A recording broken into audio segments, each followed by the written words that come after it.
Okay, next application, calculating equilibrium concentration. Equilibrium concentration calculate कर सकते हैं हम। थोड़ा सा कुछ स्टेप्स से जाना पड़ता है, वो स्टेप्स यहाँ पर डिस्कस किए, लेकिन है बहुत सिंपल, मैं आपको बताता हूँ। फर्स्ट है right the balance equation for the reaction. जिसके बारे में हम स्टडी कर रहे हैं, जिसको हम कैलकुलेट करने वाले हैं, तो उसका क्या करना है आपको? सबसे पहले उस रिएक्शन को बैलेंस फॉर्म में लिखना है। सेकेंड पॉइंट क्या करना है? Under the balance equation make table that listed for each substance involve in the reaction. आप जो है A plus B give C plus D. For example उसने कॉन्सेंट्रेशन दे दिया है A का, समझो ऐसा सिंपल रिएक्शन ले लेंगे, A गिव्स B। ओके, तो A का कॉन्सेंट्रेशन दे दिया उसने, आपने उसको लिस्टेड लिख लिया है, जो भी दिया हुआ है या गिवन है, ठीक है। उसकी हेल्प से आप B का भी निकाल सकते हैं, वो मैं आपको एक यहाँ पर एग्जाम्पल बताऊंगा, ठीक है। तो सेकेंड स्टेप, पहला स्टेप इक्वेशन लिखना है, सेकेंड स्टेप उसका कॉन्सेंट्रेशन कितना है मेंशन करना है। स्टेप नंबर 2 के अंदर आपको याद रखना है द इनिशियल कॉन्सेंट्रेशन जो आएगा, पहले एग्जाम्पल बताता हूं मैं आपको। The change in concentration on going to equilibrium, जब इक्विलिब्रियम मेंटेन हुआ तो अगला कॉन्सेंट्रेशन क्या आएगा? तो आपको तो मालूम नहीं है ना, सिर्फ ए का दिया उसने, तो आप बोलेंगे ए में से एक्स चला गया। याद है अपन ने सॉल्व किए थे ऐसे टाइप का, ए माइनस एक्स, अरे याद है क्या? यानी इनिशियल माइनस एक्स, और इधर इक्विलिब्रियम में प्रोडक्ट क्या तैयार हो रहा है? एक्स, जो इधर से एक्स गया है, 1 दिया कॉन्सेंट्रेशन, 1 दिया, तो स्टार्टिंग में कॉन्सेंट्रेशन 1 है, 1, और इधर कितना प्रोडक्ट? 0, अरे 0 है ना स्टार्टिंग में। फिर आफ्टर इक्विलिब्रियम ये क्या बन गया? 1 माइनस एक्स, तो इधर कितना तैयार हुआ है? एक्स, तो वैल्यूज मिल रही है ना। अब वो एक्स को आप फाइंड कर सकते हैं with the help of other data.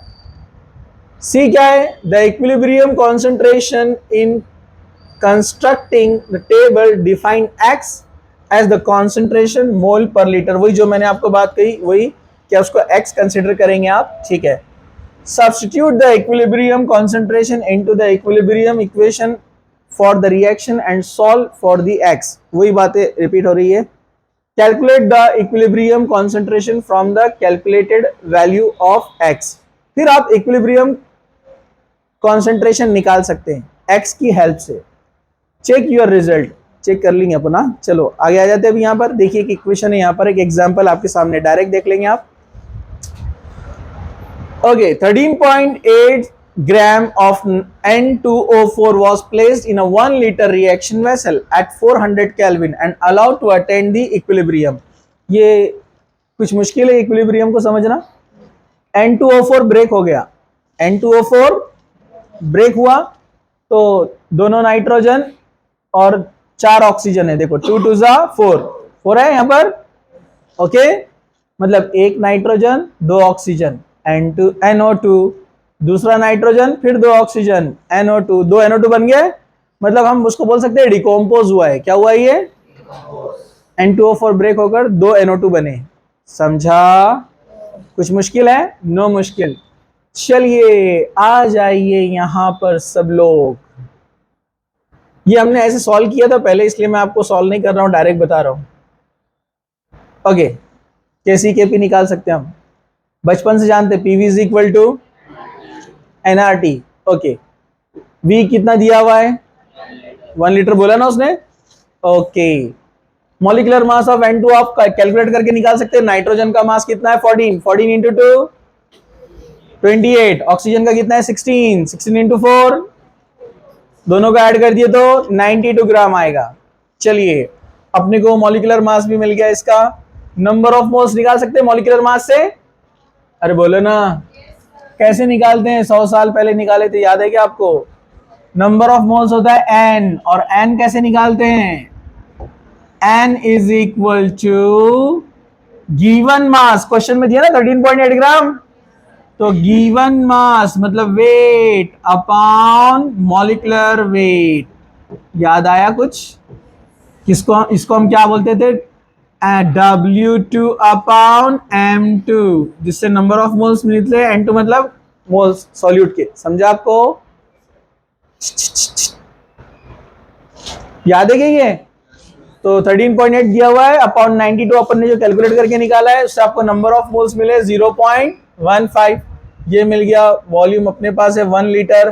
Gas constant आपको लर्न करना है 0.083 बार के अंदर, ठीक है। इसका यूनिट है bar litre mole inverse kelvin inverse.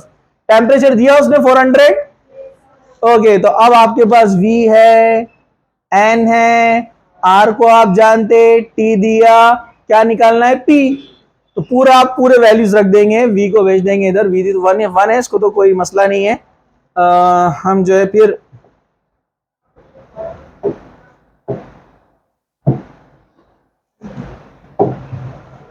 चलो वापस आ जाइए यहां पर। हाँ, तो आप इसको कैलकुलेट करेंगे। P का वैल्यू आ गया कितना? 4.98। तो अपने को अभी कॉन्सेंट्रेशन मिला, थोड़ा सा इनडायरेक्ट था। कभी डायरेक्ट कॉन्सेंट्रेशन दे देगा आपको N2O4 का या रिएक्टेंट का। यहां पर क्या करना पड़ा अपने को? उसने वॉल्यूम दिया था, टेम्परेचर दिया था, उससे अपन ने क्या निकाले? प्रेशर। और प्रेशर से निकाल सकते हैं हम, सॉरी प्रेशर आ गया और गैस ही से नहीं है तो डायरेक्ट प्रेशर ही लेना है ना अपने को, गैस है नहीं है। यस, चलो तो प्रेशर से यूज करना है। इनिशियल प्रेशर कितना है? 4.98। तो स्टार्टिंग में जब ये डिकम्पोज नहीं हुआ तो ये कितना था? 0। स्टार्टिंग में कितना रहेगा? कुछ टाइम गुजरने के बाद इक्विलिब्रियम मेंटेन होगा ना। ये बनना शुरू हुआ NO2 में। जब NO2 तैयार हो जाएगा तो फिर उसके बाद वो रिवर्सिबल रिएक्शन स्टार्ट। तो after time T equilibrium maintain हो गया। तो आप बोलेंगे कितना गया, नहीं मालूम है ना अपने को, तो x लेंगे। आप कितना लेंगे? 4.98 माइनस x। तो इधर कितना तैयार होगा? क्यों 2x? क्योंकि 2 मोल्स है ना। इसका 1 मोल डिकम्पोज होता है तो इधर 2 मोल बनते हैं ना। तो हम बोलेंगे इधर से x गया तो कितने बनेंगे? 2x। अगर ये 3 रहता तो 3x। अगर ये हाफ रहता तो हाफ x। समझा? कुछ मुश्किल? नो मुश्किल। चलिए आप लेंगे टोटल प्रेशर। टोटल प्रेशर कैसे निकालते हैं? Pressure of N2O4, pressure of NO2, दोनों अंदर है ना सिलेंडर में। अरे भाई जब रिएक्शन हो रही है वेसल के अंदर, दोनों है ना, तो टोटल प्रेशर निकालने के लिए दोनों का लेना पड़ेगा ना। ये कहीं की आवाज आ रही है?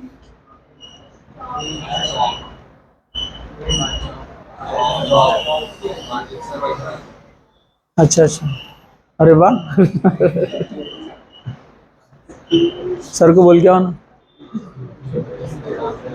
सर बोलना चौक की आवाज जान दो, बैठ जाओ, आवाज नहीं आ रही। नहीं फिर शुरू हो गई। हाँ चलिए तो हम आगे बढ़ते हैं। वो बोलेंगे अरे बाप रे ये आवाज को भी कंट्रोल करना है। हाँ ठीक है, चलो बराबर है कि नहीं है? ठीक है, क्या सब लोग जाग रहे हैं? ओके, तो आपने वैल्यू पुट किया। अच्छा आप ये देख रहे थे ना, इसका प्रेशर कितना है? 4.98 माइनस एक्स, ऊपर लिया ना, और इसका कितना है? 2x। ऐड कर दिया, सॉल्व करेंगे तो ऐसे आ जाएगा। और आएगा कि नहीं आएगा? ये कैंसल कैंसल, बचा x आ गया यहां पर। आप इसको सॉल्व करेंगे तो x का वैल्यू मिल जाएगा। तो x का वैल्यू मिला है 4.17 बार। तो कितना गया मालूम कर सकते हैं आप? अरे भाई जब x मिल गया, तो यहां रख सकते हैं ना अपन 4.98 में से x को माइनस कर देने का। तो कितना गया समझ में आ गया? जब x का वैल्यू मिल गया तो उसको 2 से मल्टीप्लाई कर देंगे तो इसका पता चल जाएगा ना कितना आया नाइट्रोजन डाइऑक्साइड। अरे समझा क्या? कुछ मुश्किल? नो मुश्किल। तो हम आगे बढ़ते हैं, दोनों को 1 बाय 1 हम कैलकुलेट कर लेंगे। और अगर जब हमें मिल जाता है Kp, क्या मिल जाता है? Kp कैसे निकालेंगे? कॉन्सेंट्रेशन ऑफ, क्योंकि रिएक्शन क्या अपनी यही देख लो, अब ऊपर नहीं जाते बार बार, थोड़ा सा ध्यान से देखो यहाँ पर। हाँ रिएक्शन क्या अपनी, बोलो बोलो। N2O4, बोलो बोलो बोलो, गिव्स क्या है? 2NO2। तो क्या Kp का यानी कांस्टेंट की इक्वेशन ऐसे बनेगी? Kp is equal to concentration of product raise to 2, 2 है ना, अपॉन प्रेशर ले रहा ना, pressure of product power 2 upon pressure of reactant. Okay, तो ये प्रेशर है, इसका पावर 2, ये प्रेशर है 0.81 जो अपन ने 2x से सॉल्व किया। सब लोग गेट रहे ना? अरे समझा क्या? समझ रहे ना? चलो टोटल सॉल्व करके निकाल दिया तो केपी मिल जाएगा अपने को। केपी मिल गया तो केसी निकाल सकते हैं। कल ही देखा ना अपन ने केसी कैसे निकालते हैं। और केपी केसी का रिलेशन क्या है? Kp is equal to Kc R T power delta n. Delta n number of moles of gas of product minus number of moles of reactant. Gas moles, हाँ गैस प्रोडक्ट कितने हैं minus gas reactant कितने, उससे delta N आता है। कितना है delta N अपना? अरे भाई ये 2 है गैस और ये 1 है। ये गैस है ना दोनों, और ये भी गैस है ना, तो ये 2 मोल है, 2 माइनस 1 1, तो पावर क्या बनेगा 1। ओके, टेम्परेचर दिया हुआ है, आर का वैल्यू आपको मालूम है। अरे मालूम है कि नहीं है? पी अभी निकाला अपन ने ऊपर, और पी निकाला ना, तो केसी निकाल सकते हैं। दोनों को नीचे भेज दिया, सॉल्व कर लेंगे, आ जाएगा आंसर 2.6। न्यूमेरिकल्स प्रैक्टिस करना पड़ती है, देखे तो समझ में आ जाता है पूरा। और अगर 100 साल बाद पूछे आपसे तो आप बोलते हैं मैं कौन हूं। अरे समझा क्या? तो इसलिए प्रैक्टिस बहुत जरूरी है। चलिए हम अब आगे बढ़ते हैं। क्या सब लोग तैयार हैं? चलिए